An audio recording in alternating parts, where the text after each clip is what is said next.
Hello guys, this is దేవా. ఈరోజు అయితే నేను వైజాగ్లోని ఎయిర్పోర్ట్కి అయితే వచ్చాను. సో ఇది విజిట్ చేసినప్పుడు నాకైతే చాలా బాగా అనిపించింది. దాన్ని మీకు చూపించాను కోసం అయితే చేశాను. సో ఫస్ట్ టైం నా విజిట్ ఏంటంటే వైజాగ్ ఎయిర్పోర్ట్ ఇంతవరకు నేను చూడలేదు నా లైఫ్లో. ఇప్పటికి నాకు ఒక వచ్చుంటే కొంత ఏజ్. సో సర్టన్ ఏజ్ వరకు నేను ఆ ఎయిర్పోర్ట్ని అయితే చూడలేదు. ఫస్ట్ టైం విజిట్ అనమాట. విజిట్ చేసినప్పుడు నాకైతే అనిపించింది ఏంటంటే చాలా బాగా అరేంజ్మెంట్స్ అన్నీ చేశాను. సో మనకి ప్రతిదీ కూడా పిన్ టు పిన్ ఉంటుందని చెప్పనులే, కానీ అక్కడికి వెళ్ళిన తర్వాత ఎవడొక్కడి హెల్ప్ తీసుకుని మనం అయితే మూవ్ ఆన్ అవ్వాల్సింది తప్పదు. సో ఇక్కడ ప్రైజెస్ కూడా ఎయిర్పోర్ట్లో చాలా హెవీగా ఉన్నాయి. నేను చూపిస్తున్నాను కదా, దీని కాస్ట్ ఒక 600 వరకు ఉంది. అండ్ ఇంకోటి ఎయిర్పోర్ట్లో ఏరోప్లేన్ ఎక్కేటప్పుడు నేను ఎక్కిందైతే ఇండిగో. సో ఇదైతే కంఫర్టబుల్గానే ఉంది ఎయిర్ ఇండియా కన్నా. సో అది ఎయిర్ బస్లో ఉంటే ఇది బ్లూ బస్లో ఉందన్నమాట. లైక్ ఎలా చెప్పాలి, ఎక్స్ప్రెస్ టు డీలక్స్ అనుకోండి ఫర్ ఎగ్జాంపుల్.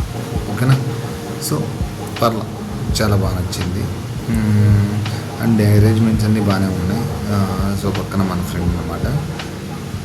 మూవ్ ఆన్ అవుతున్నప్పుడు నాకు ఎలా ఉందంటే, జెయింట్ వీల్లో కనుక మీరు స్పీడ్గా తిరిగేటప్పుడు పైకి లేస్తూ ఉంటుంది, అప్పుడు ఒక ఫీలింగ్ వస్తుంది, ప్రాణాలన్నీ కింద వదిలిపెట్టేసినట్టు. అలాంటి ఫీలింగ్ అయితే వచ్చిందబ్బా. చాలా బాగుంది. పైనుంచి చూసేటప్పుడు అన్నీ కింద చాలా చిన్నవిగా కనపడుతున్నాయి. ప్రీవియస్ వీడియోలు నేను ఎందుకు చెప్పలేదంటే దీని గురించి.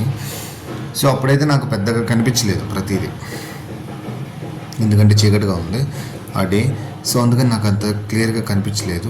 ఇప్పుడు వచ్చేసి చాలా బాగా అనిపిస్తుంది. మీకు కనపడుతుంది అనుకుంటాం మేఘాలు, పైన విమానం వెళ్తున్నట్టుగా. సో ఆ ఫీలింగ్ అయితే క్రేజీగా ఉంది బ్రో. మీరు కూడా ట్రై చేయండి. ఇఫ్ ఇన్ కేస్ మీకు బాగా నచ్చింది అనుకోండి, నాకు ఒక సబ్స్క్రైబ్ చేసి ఆ తర్వాత లైక్ చేయండి. సో దానివల్ల నాకేంటంటే కొంచెం బూస్టప్ వస్తుంది. నేను చేసే ప్రతి వీడియో మీకు బాగా రీచ్ అవుతుంది. సో అందుకని ఇది కూడా నేను చెప్తున్నాను.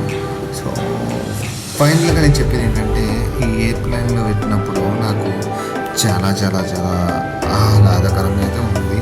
సో మీరు చూస్తున్నారు, రన్వే పైన ఆల్రెడీ ల్యాండ్ అయింది. ల్యాండ్ అయ్యేటప్పుడు కూడా సేమ్ అంతే, జెయింట్ వీల్ నుంచి కింద పడిపోతే ఎలా ఉంటుంది అలాంటి ఫీలింగ్ వచ్చింది. సో అది మనమే వైజాగ్ నుంచి గన్నవరంకి వచ్చేసాం. Finally see you bro.